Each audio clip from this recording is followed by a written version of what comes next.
Hi mga ka-verses. So, magsisimba po ulit kami ngayon. Kasi ito na po yung nakasanay namin tuwing linggo. So, ayun, piniplex ni Shana yung mga kaibigan. So, ayun guys, kakain muna siya. Kasi hindi pa daw siya nag-aalmusal. So, ayan nga, nahiwalay po sila sa amin.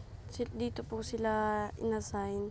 May mga magtuturo naman po sa kanila dyan mamaya. So, ayun po, sumimangot pa yun si Shana. Alam mo,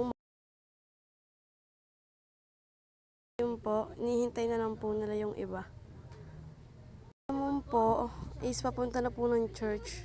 Hiwalay po kami kasi adult na po kami sa kanila. So, nandito na po kami sa church.